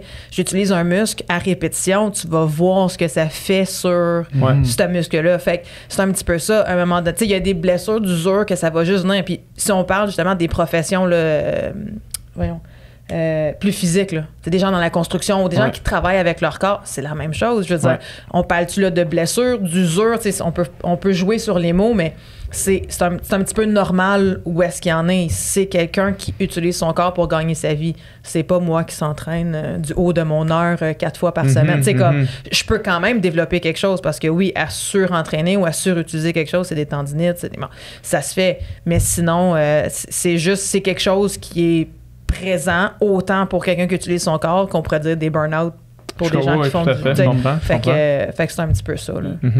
Les blessures les plus répandues mettons c'est des tendinites. Tu sais moi je m'en souviens la première fois je m'étais fait une tendinite à un coach, j'allais voir le physio puis là le physio était comme oh my god ton coude est pété il reviendra jamais. Hey, ça m'avait fait une tendinite. Pour moi là, j'étais fini. Hey man, des tendinites, j'en ai fait une douzaine depuis ce temps-là, là, si c'est pas plus. T'sais. Tendinite, c'est rien. Là. Comme, c'est vraiment pas grave, là, c'est de l'inflammation, puis ça part. Pourquoi ça arrive? Parce que mon genou, il a plié 25 000 fois dans les 2 derniers mois. T'sais. C'est sûr qu'il va y avoir de l'inflammation. Fait que, c'est juste un petit peu, puis ça, c'est là où la programmation, ça rentre en ligne de compte. C'est genre, ben, tu sais, si t'as squatté trop, ben, on va squatter moins, on va deadlifter plus. Puis là, c'est comme ça, je pense qu'on est capable d'éviter les blessures au maximum. Quand je fais mon off-season, j'ai beaucoup de courses, je suis un gars pesant pour faire autant de volume, ben faut que je fasse attention, faut que je fasse les rehabs, faut le faire progressivement, faut que je m'assure que je fasse mes warm-up comme il faut, puis tout ça, tu sais, c'est le mot blessure, c'est comme il était peurant, mais il devrait pas. Tu sais, puis tu regardes justement tennis elbow, golfer's elbow. C'est nommé pour du monde. Mais c'est sûr que si tu vas jouer au golf 3 fois par semaine pendant tout l'été puis tu fais rien l'hiver, ben ton premier mois, tu vas te faire une tendinite. Tu sais comme fait que le mot blessure est très épeurant, mais dans le fond, c'est une usure qui est potentiellement normale basée sur le volume que tu mets justement à faire une action qui est répétitive. Ben, après, si tu parles de blessure, genre t'es comme Willie qui son labrum il a complètement déchiré puis il est allé, tu sais il a dû se faire opérer, ben ça, c'est un. Puis après ça, il y en a eu peut-être un autre depuis ce temps-là. Tu sais, c'est pas genre fréquent, mettons, comme dans le Strongman où il se déchire les 2 quads complètement. Là. Tu sais, ça n'arrive pas tant que ça dans le monde du CrossFit. C'est plus des tendinites puis des petits bobos ici et là qui vont t'empêcher de t'entraîner. Fait que là, ça impacte tes performances, ça, c'est sûr. mais c'est pas des trucs super graves. Puis juste de comment vous avez répondu à ma question, j'imagine que ça, c'est quelque chose qui vous est demandé souvent? Parce que clairement, tu sais, c'était... J'ai dit le mot blessure, puis je vous ai vu tout de suite vous crisper. J'imagine que... Parce que la raison pour laquelle j'ai posé la question, c'est parce que moi, dans ma tête, tu sais, mettons, juste un clean and jerk, là... moi, je me vois faire ce mouvement-là, le faire un peu tout croche, puis me décalisser l'épaule, mettons, là, tu sais, puis ça va revenir éventuellement. Puis c'est un peu pour ça que je pose la question, mais à la façon avec laquelle vous avez répondu, j'imagine que c'est quelque chose qu'on lance souvent au CrossFit. Ben, c'est quelque chose que le CrossFit se doit un peu CrossFit égale blessure. Ouais, c'est ça. Ouais, mais attends, là, on va prendre le mot blessure, on va le mettre de côté, puis on va dire c'est quoi une blessure, tu sais, parce que tout le monde pense justement que tu vas t'arracher une épaule. Ben, si tu le fais comme il faut, tu vas pas t'arracher une épaule. T'es pas supposé. Ça te prend un bon coach, une personne qui te le montre, tu sais, puis l'haltéro, ça prend du temps à apprendre. Faut que tu un puisses... sport olympique. C'est ça, exact. Il y a du monde qui ne font que ça. C'est ça. Faut que tu prennes le temps de l'apprendre. Puis si tu prends le temps de l'apprendre, tu vas pas te faire mal. Comme une progression. Pareil comme la course. Tu peux pas aller courir 50 km demain matin. Non, faut que tu fasses les progressions nécessaires. Puis c'est ça le gros problème. C'est qu'il faut que les gens prennent le temps quand tu commences à faire du CrossFit. C'est... prends la première année pour aller doux. C'est correct, tu sais. Tu vas quand même être plus en santé, puis tu vas pas te faire mal. C'est si tu pars 0 à 100 d'une shot, là, ben là, oui, ton risque de blessure, parce il augmente. Parce que c'est le fun. Tu sais, même chose, quelqu'un qui commence à courir, puis il pogne son high de course, puis aime ça être à l'extérieur, puis tout ça. Ah, mais je le faisais 2 fois, puis là, je vais le faire 3 fois. Puis là, tu sais, à un moment donné, ça devient juste comme un petit peu trop.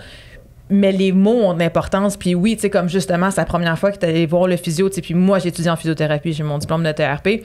Faut que tu fasses attention à ce que tu dis aux gens, puis surtout à qui tu parles. Tu sais, c'est quelqu'un qui voulait en faire une carrière, puis là, tu lui dis qu'il y a une tendinite, faut qu'il arrête, puis tout.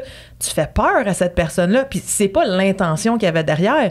Tu as besoin du repos, on va faire de la physio, on va faire de la rehab. La prehab, faut regagner justement la force de ce tissu-là. Mais le mot blessure est un petit peu comme lancé à droite puis à gauche, puis les gens, justement, tu sais, c'est un athlète professionnel, il s'est habitué, on est good, mais quelqu'un, tu sais, toi, vous venez au gym, là, puis là, il me semble, mon épaule me dérange, puis là, tu vas voir un physio, t'as une blessure à l'épaule, faut que tu arrêtes pendant 2 semaines. C'est sûr que ça te fait peur, puis c'est pas le but, on comprend que t'as besoin de repos, qu'on a besoin de faire des exercices, c'est où vient le problème et tout.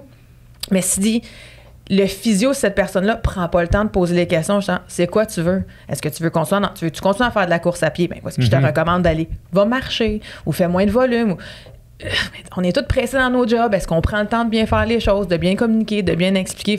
Puis moi, je travaille plus avec, justement, tu sais, je coach, je deal avec ça. Fait que oui, moi, c'est quelque chose qui va me chercher vraiment loin parce que tout le monde veut être en forme, puis tout le monde essaie de bien faire les choses. Puis là, tu te rends compte, ah ben là, j'ai une blessure, j'ai du mal à le faire. Puis là, toi, tu te sens mal. Puis là, c'est ça qui est plate. Fait que moi, je m'assurais que, genre, tu sais, pas que c'est pas grave, mais il y a moyen de dealer avec la situation puis de continuer à idéalement faire ce que t'aimes puis comment est-ce qu'on peut s'organiser puis m'assurer que tu gardes tes habitudes parce que justement c'est ça qui est difficile à bâtir puis d'y aller de fil en aiguille, que ce soit une personne justement qui s'entraîne par plaisir, par santé, que ce soit même un athlète professionnel que genre c'est aussi épeurant pour eux autres de se faire dire qu'ils sont blessés. C'est un peu ça. C'est drôle quand il y en a des fois, ils viennent au gym de nos membres, puis là, j'étais allé au physio, j'ai une tendinite au poignet. Je suis comme, ok, bon, c'est correct, ça va, tu vas survivre, c'est rien.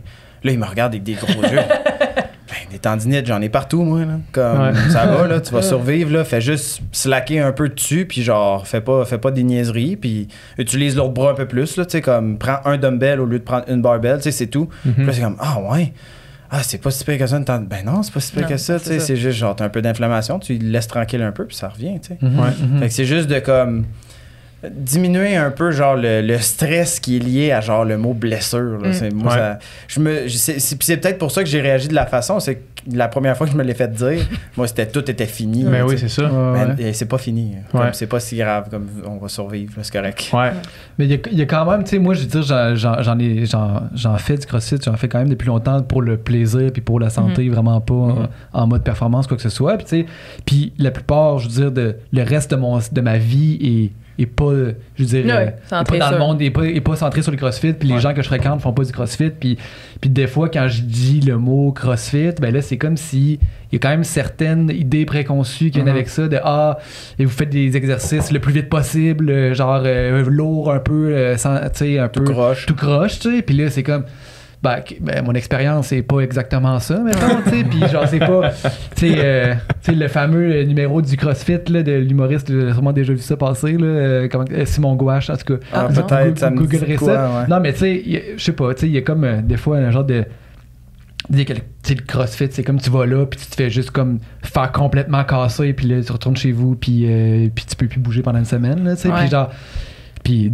Des fois, c'est difficile. Des fois, c'est le cas parce que des fois, c'est le fun de se pousser. Mais dans le sens que, tu sais, des fois, quand je dis je fais du CrossFit, genre, c'est comme si la perception, puis moi, mon expérience de ce que c'est, il y a quand même une distorsion. Oui. Là, ben, il y a un historique aussi dans qui faisait du CrossFit en 2010, puis comment qu'on le faisait, puis qui en a fait en 2015, puis qui en fait en 2020, puis ça, c'est la même chose dans plusieurs sports. Puis, il y a une évolution. C'est juste que là, c'est jeune comme sport encore. Fait que la courbe d'évolution est pas mal plus drastique que, mettons, la course à pied qu'on court depuis qu'on existe, là, en fait, je pense. Là. Mais, fait que, tu sais, il y a un petit peu de ça aussi. Il y a des perceptions qui étaient là en 2010-2015 qui ne sont plus les mêmes. Tu sais, les coachs, ben, idéalement, ils ont 10 ans et plus d'expérience qu'il n'y avait pas dans le temps. Puis, tu sais, ça, c'est plate. C'est juste la profession qui doit se professionnaliser puis devenir meilleure. Ça reste un sport d'intensité, mais, tu sais, je ramène tout le temps un petit peu à d'autres sports.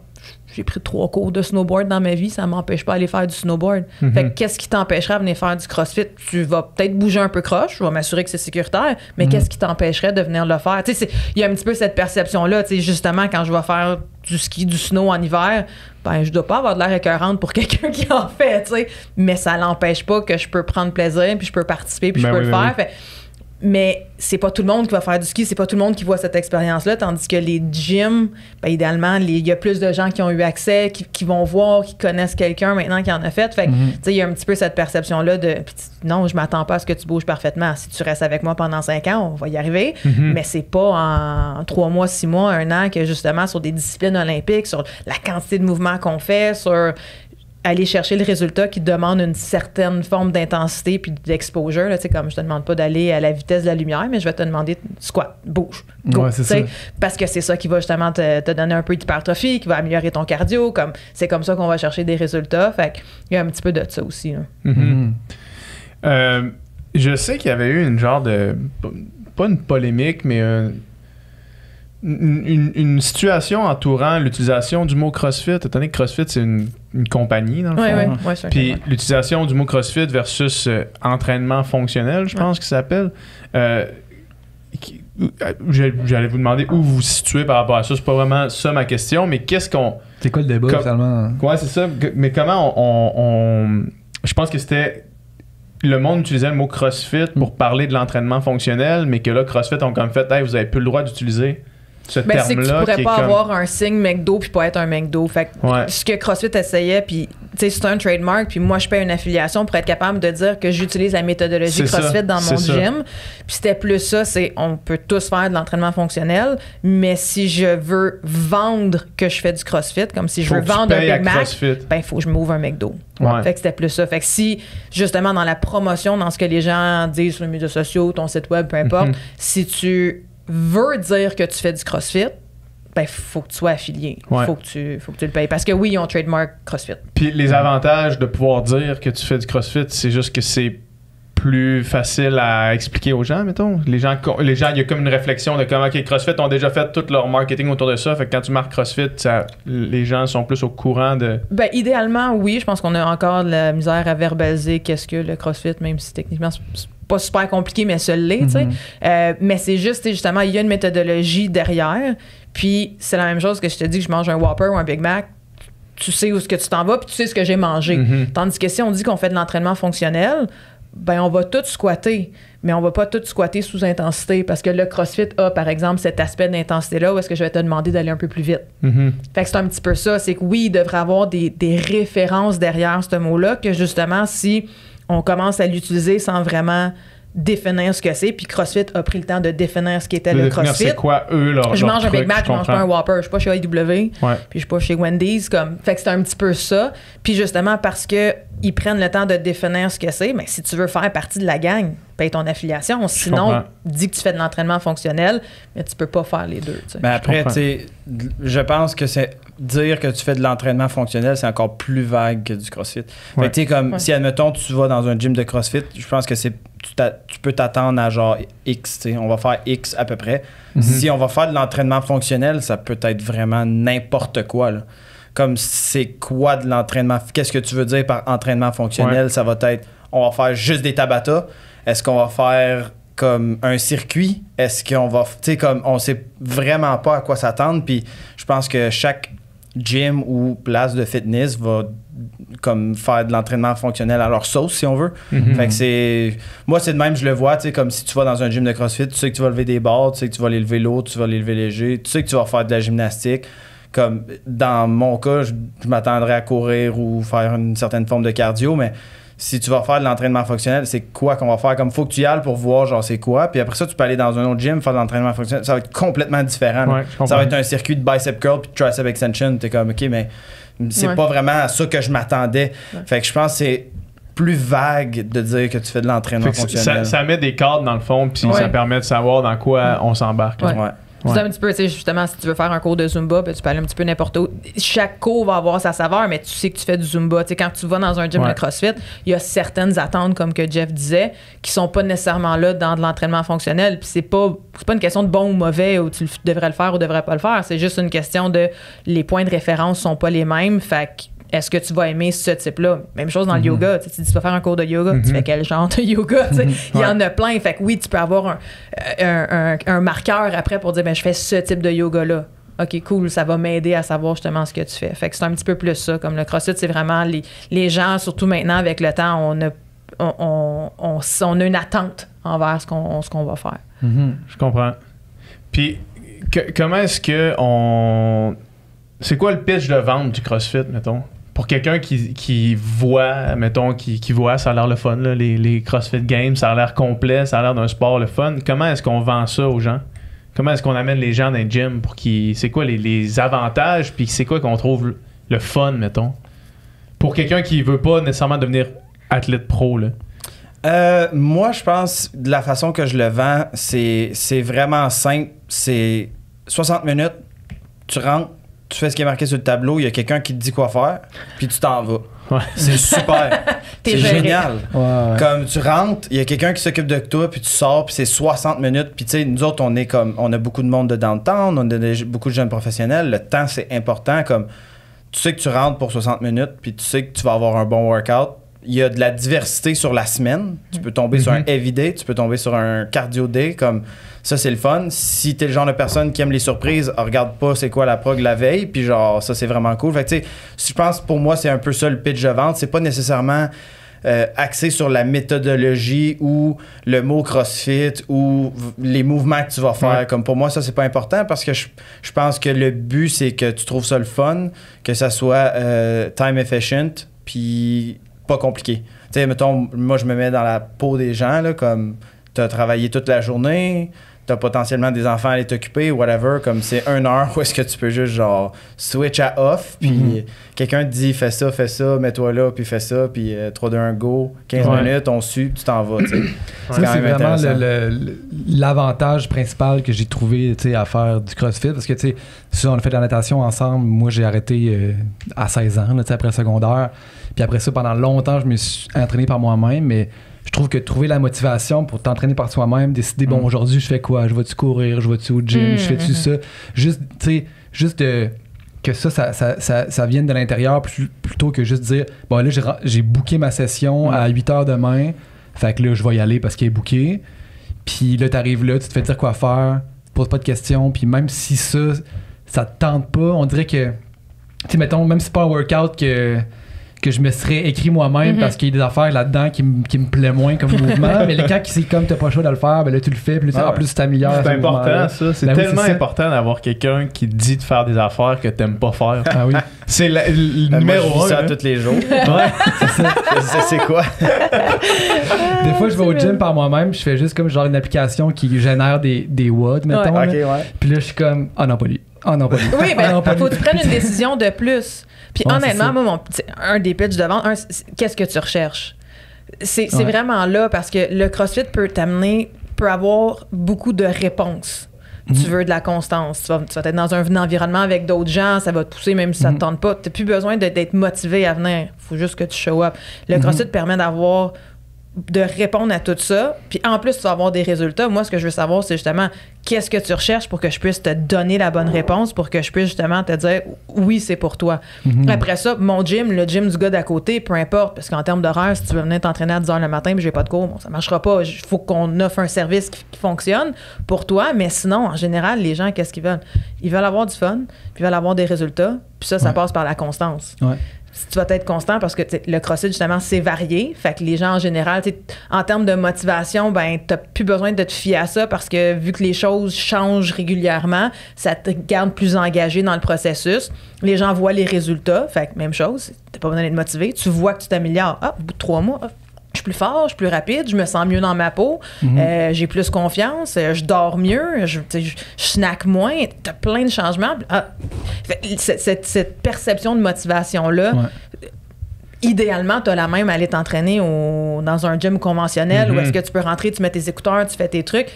Ça répond à différents types de personnes. Ouais. Si tu es capable de faire ça, tant mieux. Mais si justement, tu es quand j'arrive au gym, puis là, moi, il faut que je décide ce que j'ai à faire. OK, ben, viens chez nous, je vais m'occuper de toi. Fait que, tu sais, c'est un petit peu ça. C'est qu'est-ce que tu recherches. Puis moi, à la limite, si tu me dis ce que tu recherches, je suis capable de dire si c'est la bonne chose que tu vas retrouver chez nous ou potentiellement dans un autre gym ou si t'es mieux, justement, va marcher. Dors plus. Ouais, c'est ça, mange c'est mieux.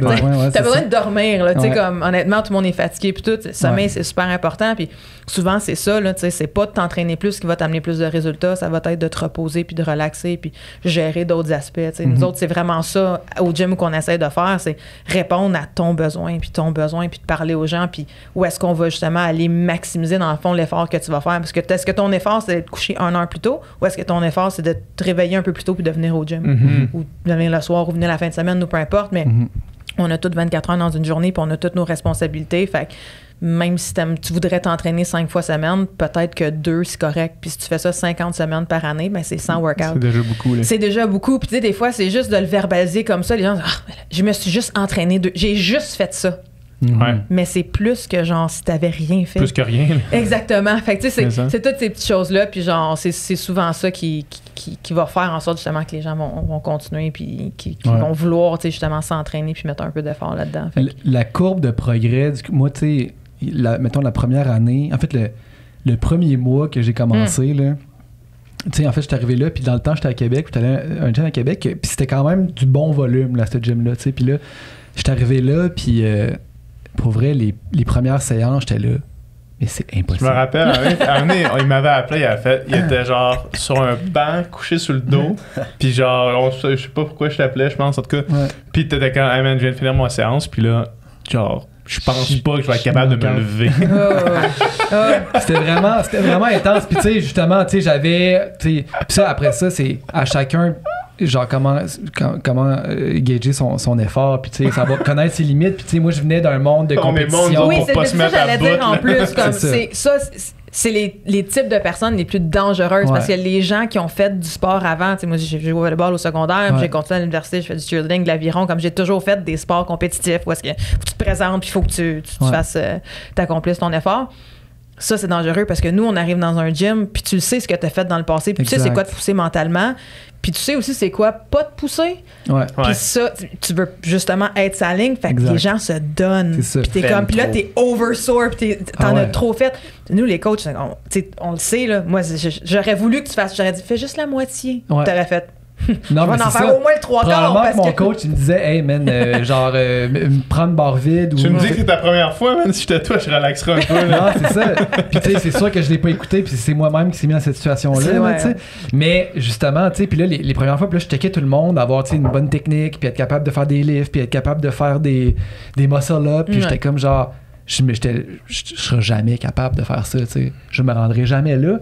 Puis mettons, le premier mois, j'étais comme, à chaque séance, puis là, j'étais raqué pendant des jours. J'étais comme, je comprends pas comment que le monde font. J'étais là, peut-être juste pas pour moi. Puis une fois que tu passes ça, puis là, tu commences à réussir tes premiers mouvements que techniquement, t'es pas capable de faire. T'es capable de faire une coupe de pull-up. Puis là, la première fois que tu réussis un muscle-up, tu sais, tout. Puis le progrès, je trouve, il est vraiment tangible. Puis, tu sais, comme... C'est vraiment, tu sais, justement, au niveau des lifts, il y a un chiffre, là, tu te dis, okay, j'étais pas capable de faire ça, maintenant je suis capable de faire ça, ou tel mouvement, un instant push-up, j'étais pas capable de le faire, là, je suis capable de le faire, puis il y a vraiment quelque chose, moi j'avais vraiment le feeling que je suis en train de devenir un surhomme. Non, mais tu sais, vraiment, le progrès qu'on voit, il est vraiment le fun, puis motivant, puis on dirait il dure longtemps, tu sais. Puis quand, tu sais, mettons, quand on faisait de la natation, quand t'arrives à un certain niveau, à mener le progrès, c'est essentiel. Oui. Mais progresser d'une seconde sur 7 ans de natation. Ben, c'est ça. Mais cette seconde-là, elle file. Ouais, c'est sûr. C'est sûr. C'est une autre affaire, c'est un autre type de progrès. Mais c'est le fun de voir des nouveaux, tu sais, puis nous autres, on leur dit tout le temps, tu sais, t'as un 3-4 semaines, mettons, d'adaptation au début, comme, prends ça mollo, tu sais, le plus possible. Mais après ça, t'as comme... Là, tu tombes que justement les mouvements, tu les as appris, les noms, tu sais, là, quand t'arrives, tu lis le tableau, t'es capable de lire, t'es capable de lire le tableau, t'es comme, c'est un gros win. Puis là, tu commences à pouvoir, mettons, rajouter un peu de poids parce que t'es capable de faire tel et tel mouvement. Puis là, il y a une espèce de courbe sur 3 mois où tout, des PR tout le temps, là. Tout le temps. À un moment donné, il arrive des petits plateaux. Puis c'est ces plateaux-là qui sont intéressants parce que là, des fois, c'est comme, puis là, ils viennent poser des questions. Puis là, c'est comme, ouais, mais attends un peu, tu sais, continue à travailler dessus. Puis là, à un moment donné, ça débloque. Là, t'as un autre 2 mois où, PR, puis des petits plateaux. Puis tu sais, comme, faut juste les prendre un petit plateau à la fois, tu sais. Mais pour moi, c'est la beauté, genre, de juste l'exercice physique, du fitness, peu importe ce que tu fais, c'est justement, si t'es constant puis assidu, tu vas voir cette progression-là. Puis en tant qu'adulte, on est allé à l'école, t'avais des tests à tous les mois, machin, tu sais, t'as tout le temps une note, t'as tout le temps quelque chose pour te dire si t'es bon ou moins bon, si t'as performé ou quoi que ce soit. Puis là, t'arrives dans le monde adulte, t'as peut-être une évaluation de ton boss une fois par année ou quoi que ce soit, ou tu sais, idéalement, justement, si t'es en relation, t'as quelque chose de positif, tu sais. Mais l'entraînement, c'est tu fais quelque chose pendant 1 mois, la même chose, tu vas t'améliorer, puis c'est genre, tu le vois. Puis ça, c'est vrai, c'est le fun pour nous autres, les coachs. Moi, c'est une des plus belles choses, c'est les gens se rendent compte, je suis bon, je m'améliore, puis comme, tu vois tout ce côté-là, puis c'est tangible pour eux autres. Puis justement, idéalement, mais tu veux que ça dure le plus longtemps possible, là. Tu veux continuer, c'est une aventure à long terme, là. C'est pas 6 mois, c'est de moi 2 ans, de moi 5 ans. Imagine si tu fais ça, mais genre 2-3 fois par semaine pendant 5 ans. Imagine ce que tu fais sur 5 ans. Pas 6 mois. C'est bon, je vais perdre 10 livres en 30 jours. T'es comme, non.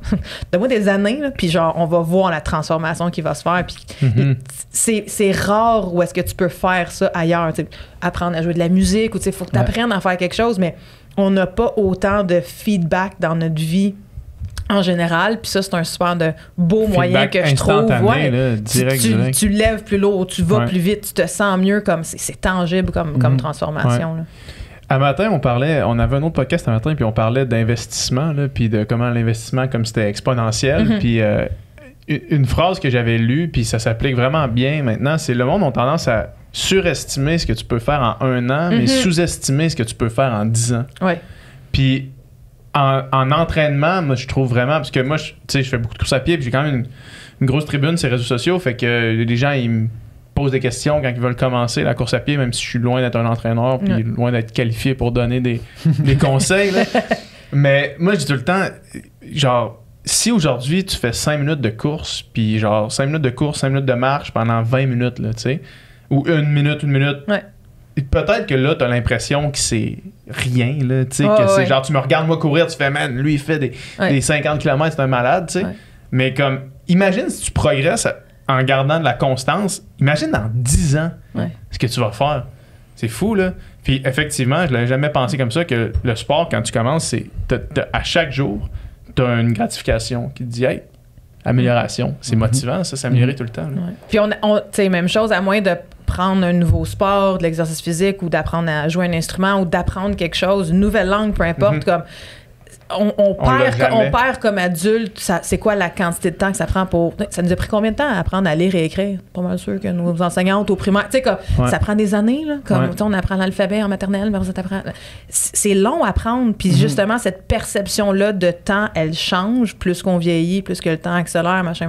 Mais genre, oui, j'ai besoin idéalement d'années. Puis c'est là où est-ce que ça te prend de la patience, puis il faut avoir une vision à long terme. Mais puis même chose, quand les gens commencent à réaliser ça dans la salle d'entraînement, ben ils vont le réaliser dans d'autres aspects de leur vie. Puis c'est là où est-ce que justement comme c'est la beauté de la chose.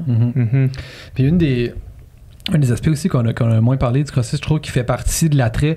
Moi, ça n'a jamais été ce qui m'a attiré, mettons, parce que moi, je vais là pour m'entraîner, puis justement, le fait que ça soit 1 heure, j'arrive, je m'entraîne, je m'en vais. Puis je parle au monde, là, mais dans le sens que je vais... T'as tes écouteurs, là. T'arrives, t'as tes écouteurs. Le coach parle, t'as tes écouteurs.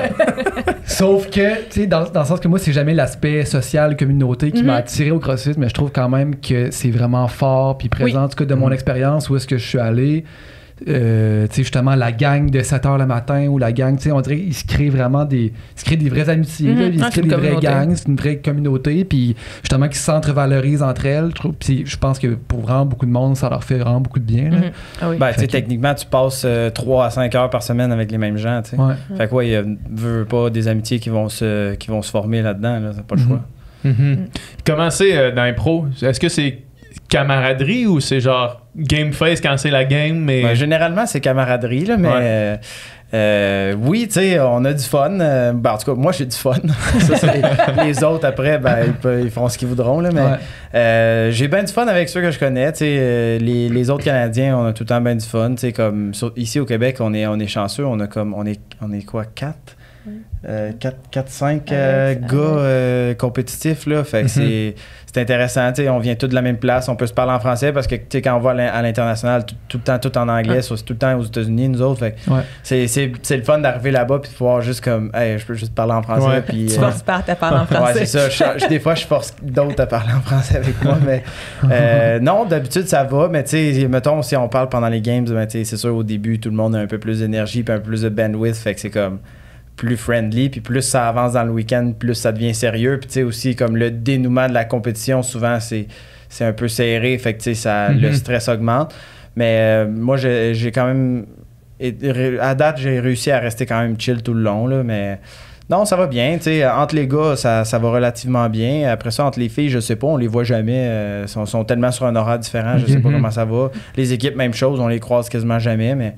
Mais il n'y a pas d'affaire de mind games, là, ou de... Dans le sens que, tu sais, je sais pas, il y a des sports comme... tu sais, mettons, juste dans le hockey, je pense, des fois, les gars vont s'envoyer des points pour essayer de jouer dans la tête de l'autre puis déstabiliser l'autre. Ça existe-tu en CrossFit, ça? Ou ça... Ben, ça a l'air que ça existe. Je pensais pas que ça avait autant d'effets, mais oui, ça existe. Tu sais, il y a moyen de faire. Tu sais, je veux dire, c'est de la compétition, hein. Ben ouais. Ça en fait partie. Puis si tu déstabilises ton adversaire, ben... t'as automatiquement un avantage, tu sais. Fait que c'est juste de le faire d'une façon qui reste amicale, mais tu sais, ça dépend toujours de la perception des autres. On ne peut pas contrôler ça. On avait un gars avec qui on nageait au secondaire qui arrivait en arrière du bloc qui disait, genre, il était vraiment vocal, il faisait, ah man, je suis pété, là, j'ai été malade toute la nuit, genre, ça part pas, puis il partait à bloc sur 400 mètres, là. Fait que le gars à côté est comme, ah, easy, man, aujourd'hui ça va être light work, là, finalement il se fait péter dans le premier sang, puis ça le casse dans sa tête, là, tu sais. Ouais. Ça, c'est arrivé une fois dans le passé, justement, avec Pat, on est arrivé à une compétition, puis il avait de l'air poqué quand même, là. Ah, ça va pas bien, il avait mal partout, puis il commence la compétition, puis il arrache tout le monde. T'es comme, ouais, ben, tu me mentais en pleine face, c'est super. T'sais. Mais tu sais, en même temps, moi, je suis pas ce type de personne-là. Comme tu me dis que t'es pété, fine, sois pété de ton bord. Moi, je vais faire mon affaire pareil. Puis après, le résultat, ben, c'est le résultat. Si t'es plus fit que moi, puis je suis prêt à l'admettre, mais. Je suis pas une personne très très sentimentale de ce côté-là. Parce qu'à part, à part peut-être la course où est-ce que là, vous partagez le même espace, c'est vraiment chacun pour soi. Il n'y a pas vraiment d'incidence sur ça. Puis le bike, les gars, ils se sont rentrés dedans pas mal. Là. Il y a eu des accidents en bike. Là, comme c'est. J'étais comme, man, est-ce que vous parliez un peu au moins pendant le bike? Parce que, tu sais, il y a une certaine stratégie, comme nous autres dans le peloton d'en avant, vous tiriez, là? On se tirait un peu. Ben après, à un moment donné, quand on commençait à être fatigué, le meilleur était pas mal tout le temps en avant, tu sais. Puis on l'a pas mal laissé. En tout cas, moi, je l'ai laissé en avant. Mais ça draftait-tu tant que ça? Parce que vous étiez quand même sur des gros bikes dans le gazon, là. Ça faisait une bonne différence. Ah ouais, hein? Avant que ça commence, j'étais comme... On tourne tellement... Il y avait beaucoup de serpents. Puis il y avait 2 straight. Quand même... Ben, c'était pas très long, mais tu sais, ça avait de l'air long. Quand t'étais dessus, ça faisait du bien, mettons. Puis j'étais comme... Quand j'étais en premier en avant, j'étais comme, man, ça tire. Ah ouais, ça tirait fort. Puis là, je tombais deuxième en arrière. Puis j'étais comme, ah, c'est quand même plus facile. Fait que j'essayais de rester deuxième le plus souvent possible. C'est ça la stratégie. Là. Mais tu sais, on était quand même relativement... comme on était correct. Tu sais, je l'ai pas laissé sécher en avant tout le long. Comme moi, j'ai fait quasiment un lap au complet parce qu'on était 4. Fait que tu sais, ça s'est switché, 4-5, là, ça s'est switché, mais en arrière, là, il y en a qui ont crashé, là, ils se rentraient dedans, puis j'étais comme, OK, attends un peu, là, tu sais, tu peux trash talk si tu veux, mais essaye de pas te planter dans les autres, là. Ouais, essaye de pas finir la game des ouais, autres. c'est ça. Ouais. Mais je pense pas que c'était par exprès, Non, mais non, c'est non, comme, tu peux faire un peu plus attention, peut-être. Ouais. Je pense qu'il y a quand même une belle camaraderie du côté, tu sais, même chose du côté des hommes, des femmes, on sait pas, mais on n'en parle pas parce qu'on veut pas en parler, parce qu'on connaît pas l'expérience. On connaît aucunement, mais tu sais, ils sont 40 gars à faire ça. Ouais. Ils sont 40 à se rendre aux games puis à faire ça. Puis je pense que dans n'importe quel sport, un moment donné, tu as quand même une certaine forme de respect. Fait que, autant que tu trash talk ou pas, ou quoi que ce soit, je veux dire, il y a quand même, ça se fait sur une base de. Puis moi, c'est une des choses justement que je vois au quotidien. Je le sais ce que lui, il met à tous les jours comme effort pour se rendre là. Ben moi, je regarde les 39 autres gars. Puis ils font ça aussi. Vous faites ça aussi, là, comme je vous lève mon chapeau puis vous avez mon respect. On va le faire le fun, là. Mais genre, tu sais, c'est quand même ça. Là. C'est quand même une belle atmosphère. C'est-tu possible de bien gagner sa vie comme athlète pro en CrossFit ou... Quand tu gagnes, c'est quand même pas pire. Quand tu gagnes, Celui qui gagne les games, il est correct. Mais mettons que t'es 35e. Non. Mettons, le sport est trop jeune en ce moment. Ouais. Puis, justement, il y a pas assez de fans, il y a pas assez de marketing, de sponsors, de ci, de ça. Fait que ça s'en vient. Ça s'en vient, mais tu sais, dans n'importe quel sport, je veux dire, Djokovic fait très bien sa vie. Numéro 33, je sais pas comment il s'appelle. Ouais. Mais il est sûrement correct aussi, par exemple. En tennis, il est sûrement correct. Parce que justement, ça fait beaucoup plus longtemps. Mais tu sais, c'est un petit peu ça. C'est dans les mêmes proportions. Tu sais, les gens au top vont bien vivre, puis plus que tu descends, mais ça dépend justement de la profondeur du sport. Puis est-ce qu'il y a des limitations de CrossFit pour les sponsors personnels? Est-ce que CrossFit, ils interviennent pas du tout dans les sponsors personnels? Fait que j'imagine que là, il y a quand même une bonne avenue. Oui. Ben, tu dois avoir une couple de courriels après. J'imagine que c'est pas...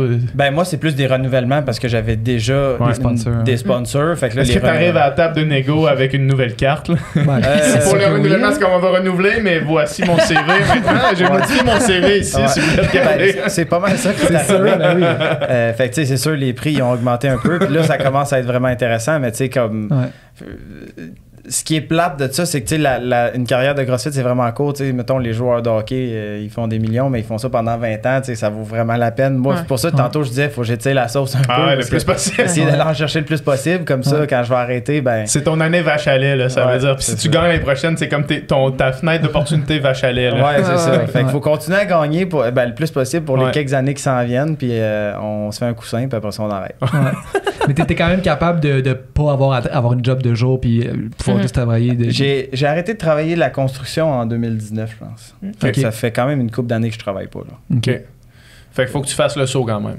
À un moment donné, puis c'est ça, les premières années, ben, on le divise sur les années en arrière où est-ce que justement c'était très maigre. Puis là, tu sais, dans le fond, les années où est-ce qu'on va idéalement bien performer puis faire plus d'argent, ben, on le divise sur les années où est-ce qu'on va prendre notre retraite. C'est ça. Fait que, oui, c'est payant, mais tu sais, pour en vivre d'une vie, c'est relatif. Faire des bons choix. Ouais, c'est ça. Mais là, vous avez un gym? Oui. Justement, avant de vous laisser, comment les gens vous contactent, comment les gens vous suivent? C'est quoi? C'est le temps de faire les plugs, là. Toutes les plugs. Moi, j'ai juste Instagram. Fait que je suis un petit peu vieux jeu. J'ai eu un Instagram juste à cause de CrossFit. Fait que j'ai une page Facebook, mais vous n'aurez pas à avoir des réponses. Il n'y aura rien. Sinon, non, le gym crossfitwonderland.com, c'est le site web. On a un Instagram aussi, c'est là qu'on est surtout actif. Puis si les gens veulent nous rejoindre par courriel, on essaie de tout centraliser. Fait que l'information va être sur Instagram.